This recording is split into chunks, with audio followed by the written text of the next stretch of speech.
What's up guys, NepentheZ here and welcome back to another episode of The Road to Glory. Today we have got games 21 leading up to game 30 in my FUT Champs weekend. Fortunately, we have been hitting a positive stride again in FUT Champs. You know, we had two back-to-back weekends of just horrendous results. I wasn't playing great and I've transformed that this week. I was playing really good throughout the week and I feel like I'm playing really good FIFA through this weekend league. So 10 games here. We go into this 17-3 after the first 20 games. So if we can emulate that same 20 games in the back end, we might be able to get ourselves 34 wins and get into into Elite 1. However, for me, the aim this week always has been and still is to get to Elite 3. I just want to get back into Elite just to know that I'm able to compete on a week-to-week basis. Obviously, the fact that it is a BPL-only weekend might actually be a positive thing for me because I'm very experienced with the BPL players.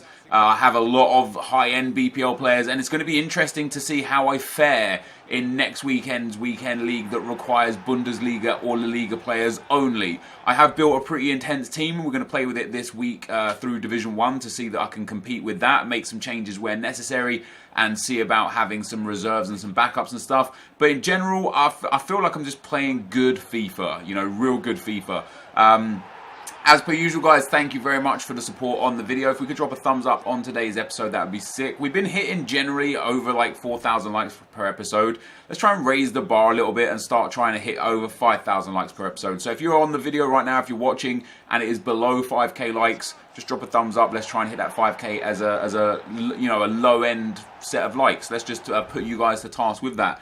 So we go back into the game, guys, and we pick up our first win of the day. Nice big 3-0 win against Jake C345. And what was interesting about this weekend league compared to last weekend league I was losing games because I was getting overly invested emotionally in the games. I was letting every misplaced pass and every shot gone wrong affect me and bother me, and it was getting into my head, and I started playing really bad because of it. On top of that, I was losing games to players who just weren't amazing, and I tried to explain this without being biased or without sounding like I'm arrogant or without sounding like I'm trying to make out like I'm a super player or anything, because I'm not a super player. You know, I'm a very average FIFA player who just does well in FUT Champs because of my knowledge of the game rather than my skill of the game. But there were players last week that just weren't as good as me, that I was losing against because I was making wrong decisions. This weekend league, I've been making very many really correct decisions. There were a couple of games that I won where I was up against somebody who was simply better than me, and I managed to beat them because I played a really strong game. What I've tried to convince myself and tried to just tell myself this weekend league, is to not let anything bother me. If I concede an AIDS goal, don't let it bother me. If I misplace some passes, just reset, relax. And one of the biggest things I saw, I can't remember who told it to me or where I heard it, if I heard it on a stream or if somebody tweeted it to me or whatever, is to play like it's 0-0. Play the game, no matter what the scoreline is, play like it's 0-0. And I've started adapting that style here, and it's really helped me, play FIFA this week. It's helped me to the point where, as you can see, we're getting a lot of really good wins. With that being said, guys, we do pick up a loss right here. Alexandra Lacazette dances around, passes it to Martial, the stop and turn on the inside. I wasn't quick enough switching defenders. De Gea parries that, bit of a weak save really. Like, you would expect him to catch that, to just like claw it in and hold on to that. Bad AI goalkeeping mechanics there. Not a lot I could personally do about it. I defended it as best I could. The rebound fell to my opponent. He shot that and scored and went 1-0 up. However, I did manage to pull it back into the second half. Mane into Firmino. Beautiful ball turn around into Zlatan Ibrahimovic, who pops that in the back of the net and makes it 1-1. So fantastic stuff there. But just a few minutes later, Kante plays it into Martial. Martial around the defender. Really good goal, but it's one of those situations where it's not called a kickoff boost in my opinion. It's just the defensive lines of both teams as well. If you actually watch how they react, the defensive lines of both teams just don't react for about 3 or 4 in-game minutes. They don't realise that the game is playing. I dominated possession in that game. I created more chances. On this occasion, I was unable to get the goals required to put me into a positive situation. So we do lose one game there. but it was important to get straight back on a winning streak, and that is exactly what we did. Last weekend and the weekend before, when I lost one game, I went on and lost a second, and sometimes a third, and I just couldn't find form. This weekend league, I have not lost 2 consecutive games yet the whole weekend, which is really, really positive. Anyway, guys, I've got some comments from you guys. A lot of stuff here, a lot of good stuff for today. LD Gamer says, "Hey, Nep, I feel there is an argument for home advantage momentum like there is in real life. I seem to do much better at home than away. I would like to know your opinion on this. Loving the content and keep up the good work." I don't personally believe that. The weekend league that I got 34 wins, my one and only time that I got to Elite 1, I played 20 home games and 20 away games. I won all of my away games and obviously only 14 of my 20 home games. So I don't necessarily believe that there is home advantage. What I would say though is that people are more comfortable in their own stadium. We talked about this some 3 or 4 weeks ago, where there genuinely could be a situation where the camera angle, the pitch, the width, the way everything works in your stadium suits you more than it doesn't. I changed off of the last 2 weekend leagues again that I did really bad. I had the King Abdullah Stadium. I thought it was a stadium I liked because the camera was way higher. I thought it allowed me to see more of the field and that would help me. This weekend and this week in general, I switched back to a regular stadium. We're in the King Power right now. And I've started winning games a lot more consistently. And I don't want to say it was just the stadium. I'm not saying like, oh, go and change your stadium and all of a sudden you'll become a superstar player. But it's when you get to a level where you feel you've hit your peak, that's when the micromanagement really does play a big impact. So I would say if you're more successful at home than you are away, it's highly likely due to be, among some other things, due to the fact that you're in a stadium that you're very comfortable in. So I don't think there is such thing as home advantage.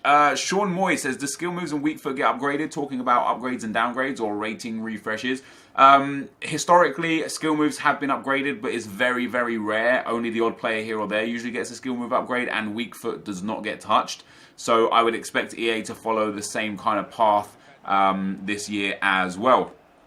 Josh FCUM says, "Hey Nep, have you thought about hiring an editor on the weekends to help you get through your workload? I'm sure college kids and uni kids would love the opportunity." Not only have I thought about it, dude, I've really tried to find a way to make that work. Unfortunately for me, my upload speed here is not the best. It's like 6 up. I have 2 lines though, but it's 6 up and it's like 40 or 50 down. So until I can get like high-end fiber internet like I used to have at my old house, the problem I have is the footage is recorded in such high quality and the file sizes are so large that by the time I would send, say, this 10 games that I've edited myself here, by the time I sent them to someone, like literally in the exact amount of time that I would have sent the file to them, I could have edited, recorded and uploaded the video myself. And then of course they would then have to edit it, send it back, and I'd have to download it. It basically is not efficient to do that. It would be more efficient if I was like a channel where I was 2 or 3 days behind all the time. That would be, it would be a little bit more easier to do and maybe would be an efficient way to use my time then. But unfortunately right now, it would have to be an in-house editor, and I just don't have, I don't have a setup for an in-house editor right now. I don't have anything really available for an in-house editor right now, and I don't know anyone that I would trust to be an in-house editor for me. You know, it's all well and good. I'm sure people are sitting there saying, "Damn, I'd love to do that," and I'm sure you would love to do that, but I don't know you, unfortunately. So to invite someone to my house to come and edit my videos, I'm not so sure that would be such a wise decision. But thank you for the comment. T3 Tactical SC says, "Victor Moses got an upgrade and his defending went to 66, which is better than his inform's defending. According to you, his inform should have got an upgrade, but he didn't." Yeah, I looked at that. The only kind of reasonable explanation I have is because he is the exception. He is not like one of many players that got upgrades are better than, you know, their inform cards, but their informs didn't get upgraded. He is the only player to which this happened, and I can only assume that's simply because it was a position change of a card rather than an actual upgrade of a card. That was my opinion there. AVCN1612 said, "Hey Nep, if you got invited to participate in the SBC part of EA. Would you accept it, and what changes would you do? Thanks, keep up the great work. I probably would, dude. Yeah, like they probably don't need me. They've probably got a very clear plan in their mind. Or, you know, it's very easy for us to sit here and say we want more SBCs and we want this SBC and we want that SBC and oh my god, EA are just doing this for money and for this, and it's so easy on this side to say those sort of things. However, on the inside, I'm sure they've got a very clear plan of what they want, why they want it, and how they want it. I'm sure they're following that plan. I'm 100% certain they did not expect the level of love for SBCs that we have got. I don't think that they expected people to be so interested in them. I don't think they expected people to be just you know, super quick on doing them. I honestly don't think that they expected them to dictate the market as much as they did, because since it has started to dictate the market a lot, they've really changed how they've done the SBCs.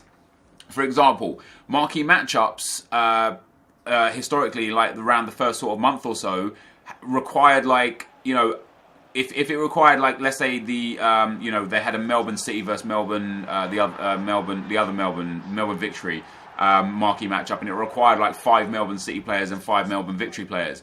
And it basically made all of them extinct to the point where they were all 10k. So it cost you like 100,000 coins to complete a marquee matchup, in which you got back like a 7.5k pack. It just wasn't worth it financially.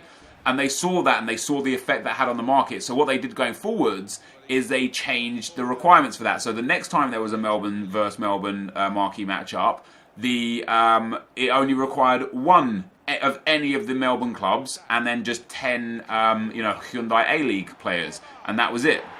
So they've seen the effect it has on the market. I don't think they thought it would have such an effect on the market.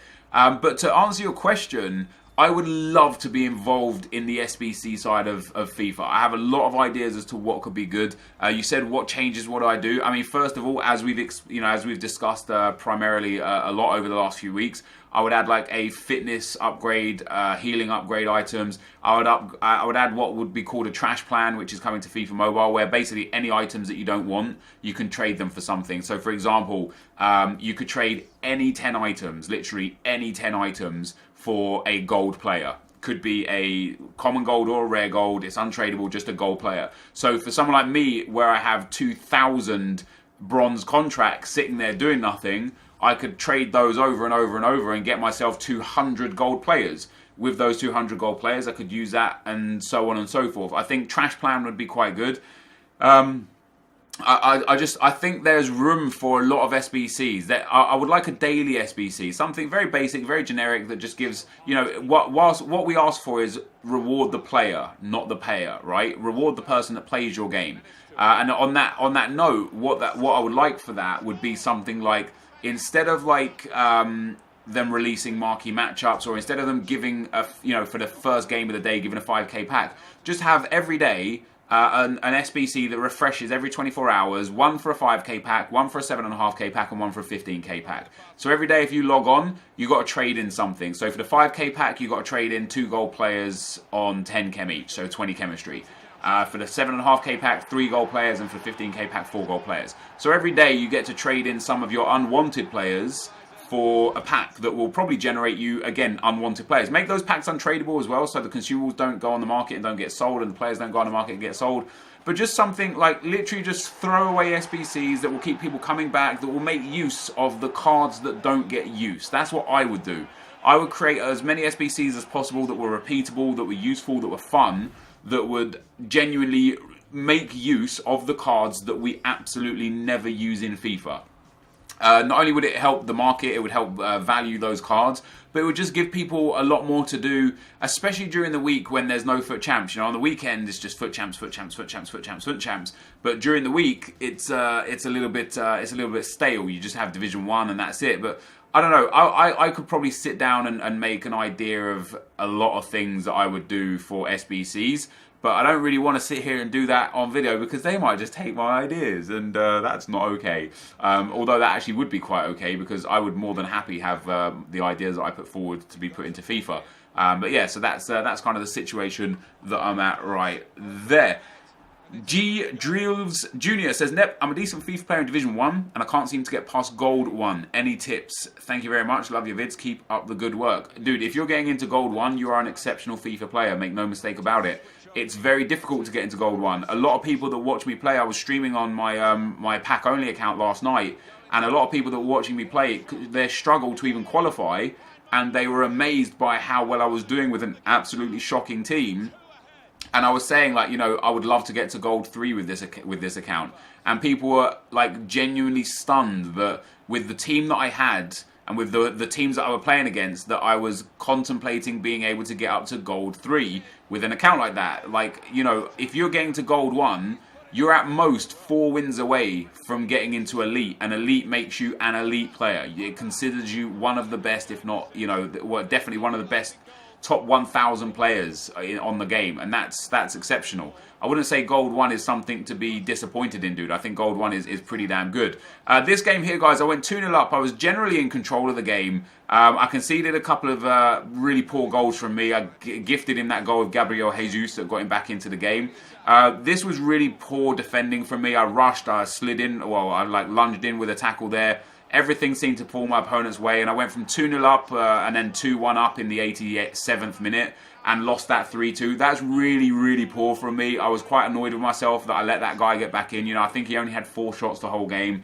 Maybe I had 4 shots, but I controlled the possession. He might have had 6 shots. I think I played him before as well. I recognise his name. But yeah, he had 6 shots and scored 4 goals, 3 goals. I had 4 shots and scored 2 goals. But being 2-0 up and then 2-1 up until so late in the game, I was really disappointed with the fact that I let myself down and ended up losing that one. That one was a hard pill to swallow on a weekend where we're playing so well.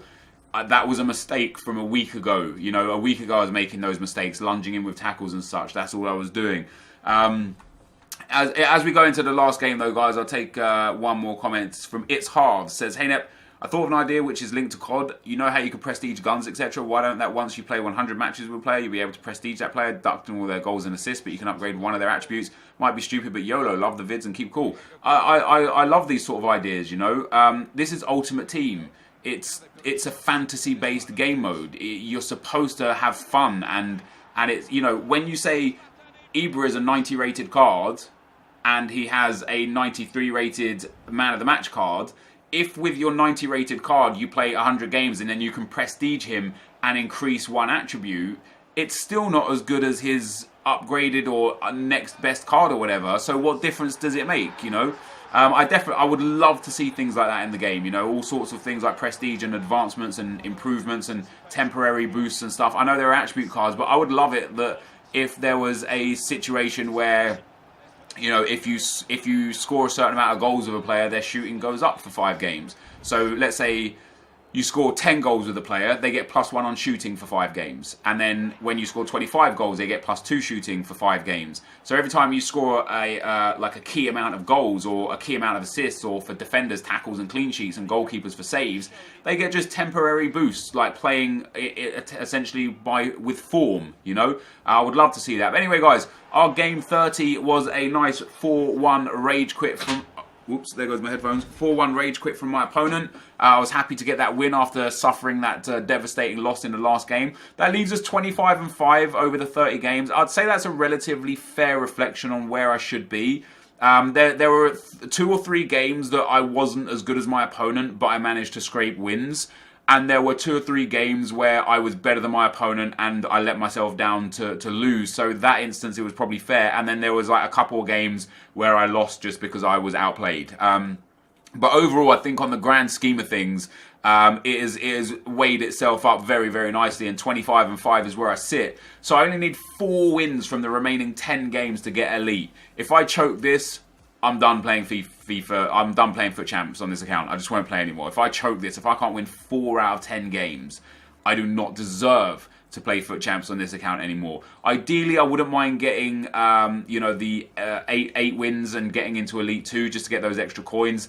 Or is it 7 wins? Yes, 7 wins, sorry, for Elite 2. 7 wins, 3 losses would be really nice for the last 10 games. If I can get 9 wins and get into Elite 1, brilliant. I would love that. However, guys, this is going to be the end of the video. If you did enjoy it, be sure to leave a like, rating, comment, and subscribe to my channel if you haven't already. But for now, guys, I'm out. Peace.